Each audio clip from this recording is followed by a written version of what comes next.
kilometers to look for water. And as we talk now, Mr. Speaker, the way situation the economy is, Mr. Speaker, if we can have water to some of areas like Lower Eastern, whereby we have a problem of rains, Mr. Speaker, that water can be used for irrigation. If we use the water for irrigation, Mr. Speaker, and we do farming, we can improve in food security, and we avoid looking money for relief food or asking for donors to give relief food to our people, Mr. Speaker. Mr. Speaker, sometimes I wonder, because we do borrow money, and instead of doing, like now we have so many projects, Mr. Speaker, stored projects across the country. If we can balance, Mr. Speaker, if we borrow and balance and complete projects in our country, Mr. Speaker, I think it can be benefit to our country, Mr. Speaker. Mr. Speaker, I can say that in the current economy, Mr. Speaker, like now, it is true, we need money. And our budget sometimes, because as we can say now, the debt ceiling of a country is going to 10 trillion, Mr. Speaker. It's a threat to our country, Mr. Speaker. But, Mr. Speaker, if we can be transparent, and if we are borrowing money, we be open to each other, and we stop blaming each other. Oh, this government did this, or the other government did this. Now we need the current government to take the mantle and move on. We want to see what they do with the money they borrow. We want to see the project, the stored project done, Mr. Speaker.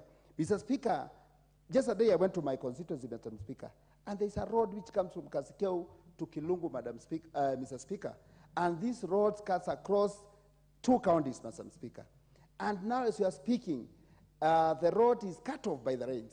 You cannot now communicate from Masailand to Cumberland through Kasikeu Road. Madam Speaker, it's a serious issue which needs a lot of assistance. And when I approached Kera, Mr. Speaker, they told me there's no money. Madam Speaker, now you can see how the people of Kaiti will suffer, because now the road is cut off. We depend on agriculture. We do farming. Mr. Speaker, now we cannot transport our youth from the lower side to upper side. We cannot transport our produce from Kaiti to Nairobi through that road because already it's cut off. Mr. Speaker, I think this is some of the projects or some of the priorities we need to give if we borrow, Mr. Speaker. We have other ways, Mr. Speaker. As a country, we need to chart the way forward. Yes, we are borrowing. But, Mr. Speaker, I want to say I saw the government, the current government, trying to increase taxes to increase the revenue. But I think this is not the way to go, because, Mr. Speaker, the more we increase taxes, we are not going to get the revenue as they think, but we'll create more poor people. We'll create poverty in our country, Mr. Speaker. Instead of creating atmosphere of our people to do business, to create revenue, Mr. Speaker, will be creating a problem to our country. Mr. Speaker, it's important when we are doing our projects, Mr. Speaker, we look the loopholes we have in our country. And, Mr. Speaker, one loophole we have in our country is corruption. We borrow money, but that money, almost half of the money, goes to people's pockets. And we divert, we lose focus, Mr. Speaker. And we need to fight this animal of borrowing in the House, Mr. Speaker. Because if we make sure that we seal the loophole of corruption in our country, I think, Mr. Speaker, we will be in a position to do great in our country.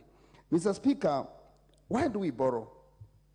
Yes, we borrow to meet our needs, because sometimes, Mr. Speaker, we pass budgets and we don't have enough resources, Mr. Speaker. It's good, Mr. Speaker. But, Mr. Speaker, as we do this, I want to say that the time has come as a country, we chat, we talk, we talk in one voice to see how we can avoid this high borrowing, Mr. Speaker. I remember when this government was coming to the taking over the government, they are saying that they don't want to borrow. But now they are borrowing even more than the other government, Mr. Speaker. So I think we need to do something. We need to chart the way forward, and we need to see how we can do. We can be independent, we can use the little resources we have. If we can concentrate with, for example, we concentrate with one item like in infrastructure, Mr. Speaker. If we make sure that we have good roads which enters our villages, our farmers, areas like West Kenya, Western Kenya and Nyanza, whereby they do farming, and also Central, Mr. Speaker. If we have good roads, they will be transporting their produce and they'll make good revenue. And that can help our economy to grow, Mr. Speaker. So, Mr. Speaker, I want to say that I want to support the report, but I want to advise the government, Mr. Speaker, we need to do a lot to avoid this borrowing. Thank you. Thank you. The Honorable Doris Donya, member for Kisii. Thank you, Mr. Speaker.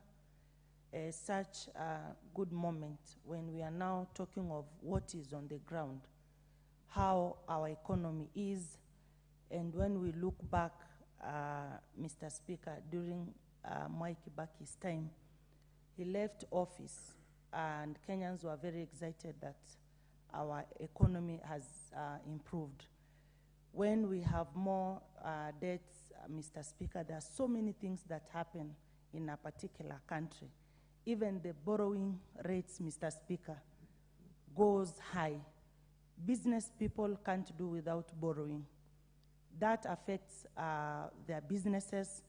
You can see at this particular time, so many bank members have closed down their bank accounts or they've been rendered inactive. Most of the business people, Mr. Speaker, they can't even afford to have their next products or produce, because what they sell, it's directly into their stomach, not to their banks. And Mr. Speaker, when you borrow money, there's that, if I can quote, kuomba arusi kulipa matanga. It has always been a cry. We have this debt, we have that debt. When there's borrowing, there are good photos that are taken. Media reports, today Kenya has received this loan, this and that. Sometimes you are never even told what that money has done. But come to the time of payment, that is when it is now kulipa ni matanga. There's a lot of cry. Oh, we need to do this with our budget so that we can pay. You go to the ground, you want to understand what this money did to its citizens. Things are changing, the economic times are very hard, Mr. Speaker. Currently, as I stand here, there are so many answers we can give as leaders to improving our economy instead of having these loans. Like half of Kenya is not developed. Half of it is left idle. Our land, it's not cultivated. The rains are here. Yes, Mr. Speaker. We have no good storage mechanisms. The rains will be off. We will start the drought. People will be crying of hunger. While we have this precious commodity called water, carrying our people, destroying properties and everything, instead of it being stored so that it can be used in the future. You saw the planting of trees, Mr. Speaker. I don't know if it came at such a particular time that with the rains, definitely all the trees that were planted have been washed away. There is nothing you can do when you have a lot of water and there are plants that have been planted, Mr. Speaker. We have missed on how to place our priorities. We seem to be prioritizing things that are not supposed to be given a priority. Like now, Mr. Speaker, go to universities. They are crying. We don't have funds. Those are schools. Education is key. The best gift, Mr. Speaker, you can give to your child is education. Yes, the government has promised they are giving education, but they are not funding what they've promised to give. Come to JSS, the pain that those teachers go through, Mr. Speaker. One teacher teaching 12 subjects. For example, you trained as a sign language teacher. How do you train that if you didn't train for it? Which subject will you have to offer, Mr. Speaker, as an alternative? Why did I bring up this issue? Misplaced priorities. If we put our priorities right, Kisii County alone is a food basket. It can feed the whole of this country. You go there, the land is very green, Mr. Speaker. You just love it if you are flying. You are flying. You look down and you say, these people are blessed. It rains well, the grass, the trees are green, but shocking is, immediately the rains are, if it rained 11 in the morning, by 6 in the evening, women are carrying jerrycans to the river to fetch water. Yet, as a country, we can't understand that instead of taking loans to do other things, we can have dams in Kisii, we have plenty of water. Why do we have good dairy farmers from Central? Because they have, I can say they are 60%. They have 60% connectivity of water.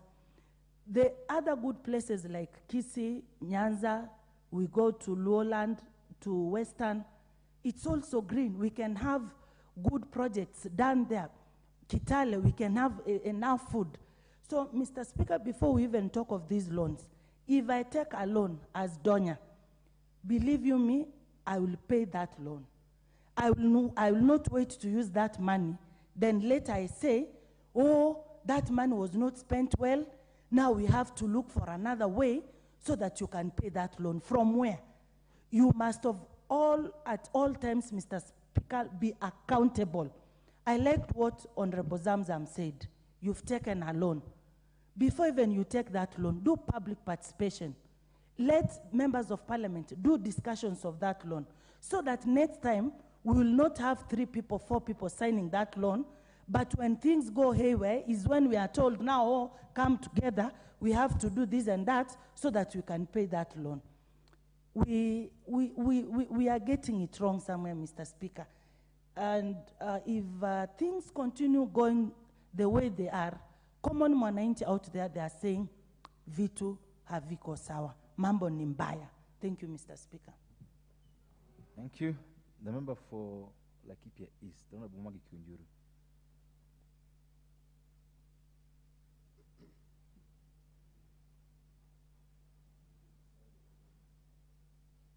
Kiunjuru, your mic has a problem, so use the one in front of you. Could you give him the one next to him? Or is that whole row? It's the whole row, okay. Thank you, Mr. Speaker. Mr. Speaker, I also rise in support of this report. The chairman and his committee has done a good job. It's also good for Kenyans to know where we are and where we are coming from. And on the onset, Mr. Speaker, loans are not bad, because even those who are in business, entrepreneurs in this country, if you like, you assess how many successful Kenyans have no loans, might be you get none. Because even those with billions want to have a trillion to continue with their businesses. The only problem with a loan is when you take a loan not knowing what to do with that loan. Or take a loan with the wrong projection. Or take a loan and you get excited and you use it for the wrong purpose. And therefore, we really need to ask ourselves where the rain started beating us. The loans we are discussing today, they are accumulation. It's not just a loan that was taken the last 1 year. We are talking of loans that had been taken time to time from the government of Mwai Kibaki, administration of Uhuru Kenyatta, and now you have the administration of William Samoei Ruto. What you ask ourselves are the experiences that we have. How did Kibaki manage his loans? At what time did our appetite for loan superseded the reason even why we are borrowing these loans? How have we been managing our loans? Have we been able to evaluate ourselves? Did we even have a plan before we took the loans? Because even in business, you have to have a business plan. What do you intend to do? And the outcome. If you're getting a moratorium, for how long? if you are going to repay your loan, at what particular juncture are you also going to bridge the gap and now start counting on profit? Because a loan is a loan. Either it is taken by Mama Boga, whether it is taken by an industrialist or a government. The end game is that when a government borrows, there is a grace period whereby at that particular juncture, we shall also be able to break even. If you are borrowing for roads, might be after 50 years, the country start benefiting out of that loan. Or you are borrowing so that this road can trigger economic activity here and there. If it's about electricity, to trigger economic activities. They are supposed to stimulate. Any loan is supposed to stimulate the economy one way or the other. Some short-term, others long-term. We were told when we went to take SGR that might be we shall start getting benefits 50 years. I agree. The loans we are taking today, some loads, another 20 years. But the question that we must ask ourselves now, where we are today, we are talking of hunger in the country, eradicating hunger. We are talking of the cost of living. If we start blame game, who took the loan, how was the loan used, how are we going to take this one, then we shall have not have addressed the question that is facing us today. Because, Mr. Speaker, this administration is only 1 year old. The loans we are paying were taken 5, 6, 7 years ago. We know of how the boats were taken. And therefore, we cannot say that this administration came the other day and they should now be able to explain to Kenyans why we are in a deep hole. The explanation is very clear.